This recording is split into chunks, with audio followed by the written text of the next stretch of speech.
Yang namanya kaya, manusia normal siapapun pasti pengen jadi orang kaya. Betul Bu? Zuyyina linnasi hubbus syahawati minan nisa wal banin wal qanatiril muqantarati minaz zahabi wal fiddah.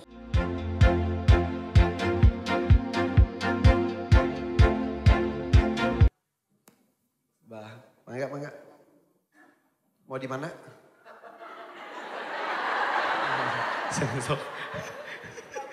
Silakan.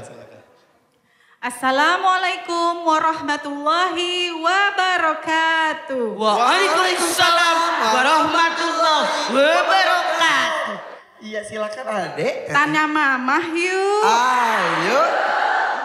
Perkenalkan nama saya Cut Afianti dari Majelis Taklim Baitul Haq Bekasi. Ya, Oke. Cut. Orang Aceh berarti. Alhamdulillah. Bisa bahasa Aceh enggak?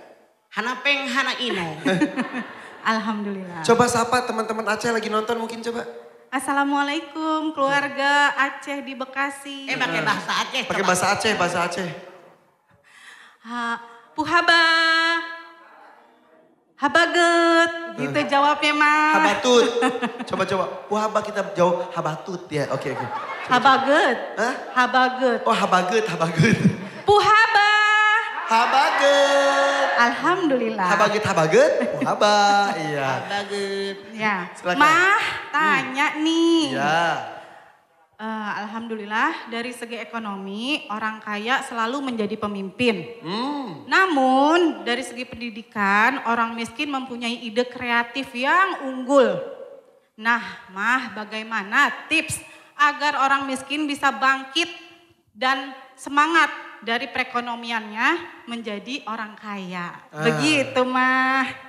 Oke Encut, namanya Encut.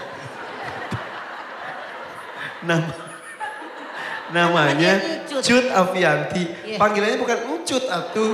Cut aja atau Afianti. Encut. Cut. Ya, enggak apa-apa Punten panggil ya. Cut ya. Ya. Punten, kalau orang Sunda kan gitu. Iya betul. Jadi Bu Cut tadi nanya ada orang kaya. Kadang-kadang sombong merasa gue paling kaya. Ada orang miskin tidak punya harta tapi dia berpendidikan lebih tinggi. Punten, kalau saya ngelihatnya nggak begitu. Karena tiap orang berbeda. Yang namanya kaya, manusia normal siapapun pasti pengen jadi orang kaya. Betul Bu? Zuyyina linnasi hubbus syahawati minan nisa wal banin wal qanatiril muqantarati minaz zahabi wal fiddah. Manusia normal di alam dunia pasti menyukai 6. Yang ketiga kata Allah dalam ayat ini pengen jadi orang kaya. Lambang kekayaan kata Allah emas perak. Makanya embros pada mentrelet baju emasan tuh lambang orang kaya. Siapapun pengen kaya. Tapi tidak semua dijadikan oleh Allah orang kaya. Bu Cut tadi bilang banyak orang kaya yang sombong. Yang menyebabkan orang sombong biasanya 3 faktor. Yang pertama faktor kekayaan. Datang ke tablik akbar terlambat. Ibu duduk. Enggak emang kenapa? Saya kan orang kaya, dia orang miskin. Gatel.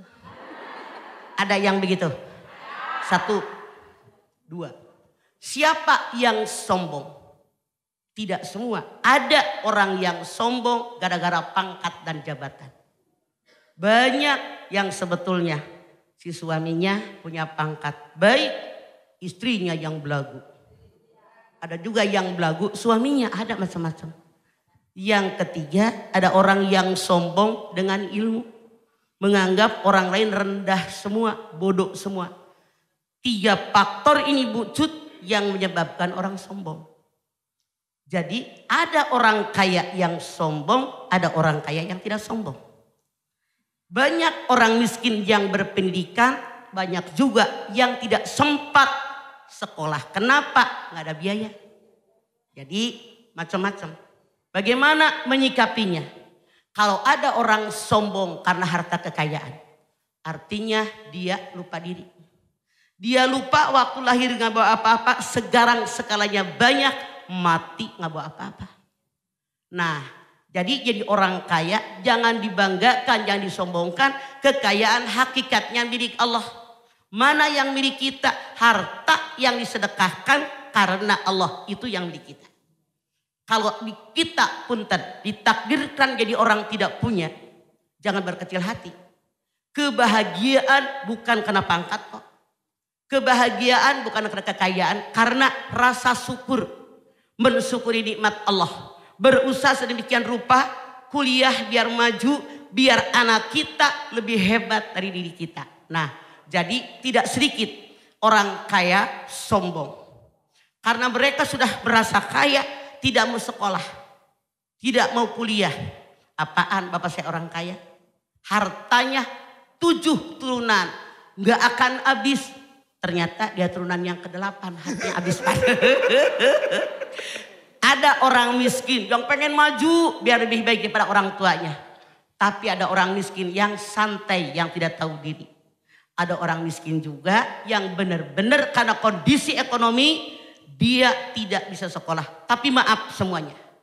Yang menentukan orang berhasil atau tidaknya, sukses atau tidaknya, yang menyebabkan orang menjadi orang yang hebat pun tidak 100% dari pendidikan. Survei membuktikan betapa banyaknya orang yang S-nya sampai banyak depan belakang secara ekonomi tidak punya apa-apa. Banyak yang tamat kelas 3 SD, anak buahnya S1, S2, S3. Survei membuktikan. Jadi bagaimana kita bahagia, biar kita tidak sombong, bersyukur dengan nikmat Allah. Bu, cut. Oke, karena kekayaan juga bisa tidak hanya jadi kenikmatan, tapi bisa jadi cobaan juga, betul? Betul. Ujian. Karena wa nabluukum bisarri wal khairi fitnah wa ilaina turja'un. Kalian semua aku uji dengan yang buruk, dengan ujian yang baik, semua cobaan buat kalian. Kepada kami kalian kembali. Sudah terjawab? Baik, terima kasih Mama dan AA. Ya. Assalamualaikum warahmatullahi wabarakatuh. Waalaikumsalam warahmatullahi wabarakatuh. Alhamdulillah. Bucut.